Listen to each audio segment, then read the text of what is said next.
राधे कृष्णा साथियों, मैं शुभम आप सभी दर्शकों का अपने चैनल पर दिल से स्वागत करता हूं। साथियों, हम लोगों को भक्ति क्यों करना चाहिए, ये समझने वाली बात है कि इस धरती पर आखिर ये माया लोक है, इतने सारे सुख सुविधाएं हैं, घूमने फिरने की जगह है। माया लोक में एक से बढ़ के एक माया है जो आदमी को दिमाग को घुमा कर रख देता है। तो ये सब होने के बावजूद इन सब का भोग करने की जगह पे हम लोग आखिर भक्ति क्यों करें, भक्ति क्यों ज़रूरी है। तो साथियों, भक्ति इसलिए ज़रूरी है क्योंकि हम इंसान, हम मानव उस परमात्मा, उस ईश्वर के अंदर से ही निकल के आए हैं, उन्हीं का अंश है। और हम अपने कर्तव्य को, कर्म को पूरा करने के लिए आए थे इस धरती पर। लेकिन यहाँ आकर के इस माया के जाल में फंस करके, इस माया के लोक में फंस करके न जाने कैसे कैसे पाप कर बैठते हैं, जिसके वजह से हमारी जीवन में बहुत सारी कठिनाइयाँ आती है, दुख भी आती है। और जो पाप बच जाता है तो अगले जन्म में वो हमको न जाने कैसे कैसे जीव में हम लोग को जन्म दिलाता है और पूरे 84 लाख योनियों में हमें भटकना पड़ता है। तो इन सब से बचने के लिए, बल्कि हमारा जो कर्तव्य है, जो कर्म है कि हम लोग परमात्मा से निकले हुए हैं और फिर वापस परमात्मा में चले जाएंगे, तो जो हमारा कर्म है उसे पूरा करेंगे और हम अपने परमात्मा को, अपने सखा, अपने ईश्वर को नहीं भूलेंगे।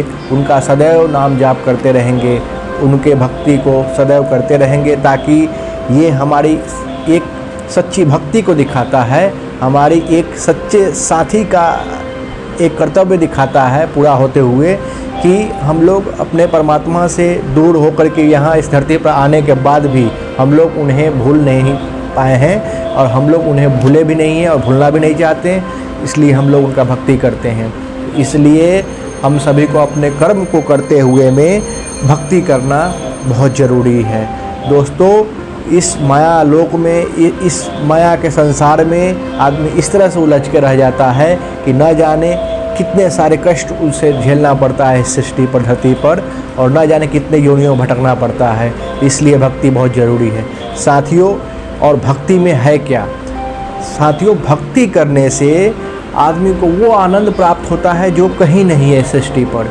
इस सृष्टि पर, इस माया लोक में कोई भी आप बहुत बड़े बड़े माया लोक में देखे होंगे, बड़े बड़े बिल्डिंग, बड़े बड़े सुख सुविधाएँ, बहुत बड़े बड़े आरामदायक जीवन, लेकिन वो सब क्षणिक है, कुछ समय के लिए है। लेकिन एक भक्ति में जो आनंद है, जो परमात्मा को प्राप्त करने में जो आनंद है, जो परमात्मा के चरणों का आनंद है, वो परमानेंट है, उसका कोई अंत नहीं है, वो बहुत ही आनंदनीय है।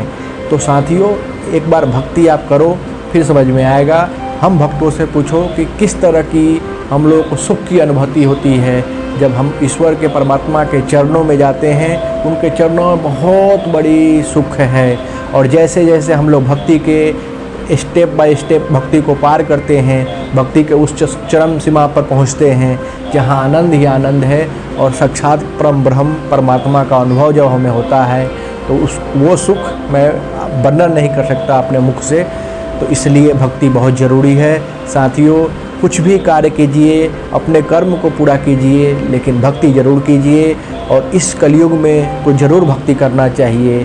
इस कलयुग में हमारे वेद, हमारे उपनिषद के द्वारा जो महामंत्र दिया गया है, हरे राम राम राम हरे हरे, हरे कृष्ण कृष्ण कृष्ण हरे हरे, ये वैदिक मंत्र है चूँकि, तो इसको पढ़ने के लिए, इससे जाप करने के लिए एक नियम होता है। तो उस नियम से बचने के लिए हमारे चैतन्य महाप्रभु ने इस मंत्र को इस तरह से कर दिया, हरे कृष्ण कृष्ण कृष्ण हरे हरे, हरे राम राम राम हरे हरे। तो इस महामंत्र को सदैव कहीं भी आप किसी भी समय, किसी भी जगह पे आप जाप कर सकते हैं और इससे जो फल है वो भक्ति का फल आपको प्राप्त होगा। तो इसलिए इस नाम को हरदम सदैव जपते रहिए और अपने परमात्मा को सदैव अपने हृदय में धारण करके, उनके स्वरूप के हृदय में धारण करके भक्ति करते रहिए। तभी कल्याण है इस धरती पर। नहीं तो कलयुग में बहुत ही परेशानियाँ, बहुत ही कष्ट है और न जाने कब किस मोड़ पे हमारी ज़िंदगी मुड़ के चला जाए, ये कोई नहीं जानता मेरे साथियों। तो इसलिए आप सभी को अगर मेरा ये वीडियो अच्छा लगे तो एक लाइक कर दीजिएगा, एक कमेंट में राधे कृष्ण लिख दीजिएगा और आप चाहते हैं कि परमात्मा का प्रचार हो, तो फिर आप इस वीडियो को शेयर भी कर दीजिएगा। और इस जीवन के उथल पुथल भरी रास्तों पर, इस कलयुग में अपने जीवन को भक्तिमय करते हुए, कैसे अपने कर्म को करते हुए जीवन को पूरा करना है, इसके लिए हमारे साथ जुड़ करके मेरे चैनल को सब्सक्राइब कर करके हमारे साथ इस जीवन को यात्रा को पूरा कीजिए। और आज के लिए इतना ही। अब फिर किसी और वीडियो में आपको किसी न किसी विषय पर चर्चा करते हुए मिलूँगा। आप सभी दर्शकों का धन्यवाद।